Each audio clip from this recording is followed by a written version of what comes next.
तुम्ही या चॅनलवर नवीन असाल तर सबस्क्राइब करा, तसेच लाईक आणि शेअर नक्की करा।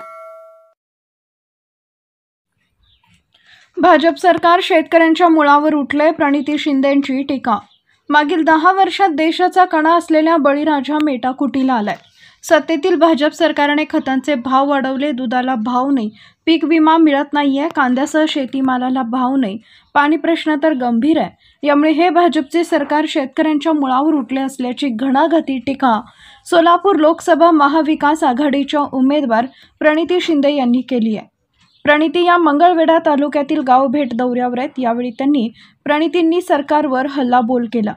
प्रणिती म्हणाल्या, आज महागाई प्रचंड वाढली आहे, इंधनाचे दर वाढल्याने शेतीची मशागत करणे परवडत नाही, खते महागली आहेत, त्यात शेतमालास हमी भाव नाही, दुधाला योग्य दर नाही, त्यामुळे शेतकरी राजा हवालदिल झालाय।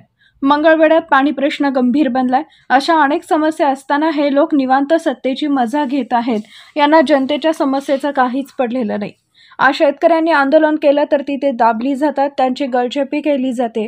भाजप काम करत नाही, यांच्याकडे विकासाबद्दल सांगण्यासारखं काही नाही, हे फक्त आश्वासन देतात। मागील 10 वर्षात त्यांनी फक्त खोटी आश्वासने देऊन मते घेतली। यंदा देखील हेच षडयंत्र रचलं जात आहे। आज लोकशाही वाचवणं काळाची गरज आहे, त्यामुळे काँग्रेसला निवडून द्या असे आवाहन यावेळी प्रणिती यांनी केले। प्रणिती यांनी आज बठाण, उचेमार्ग, धर्मगाव, ढवळं, शरदनगर, देगाव, घरनिकी, ममदाबाद, डोंगर गावाला भेटी दिल्या। यावेळी त्यांच्यासोबत काँग्रेसचे तालुका अध्यक्ष प्रशांत साळे, काँग्रेसचे जिल्हा कार्याध्यक्ष नंदकुमार पवार, दिलीप जाधव, दादा पवार, अमोल म्हामाणे, महिला तालुका अध्यक्ष जयश्री कौचाळे, शिवशंकर कौचाळे, पांडुरंग मेहरकर, सैफन शेख, बापू अवघडे यांच्यासह काँग्रेस पदाधिकारी कार्यकर्ते उपस्थित होते।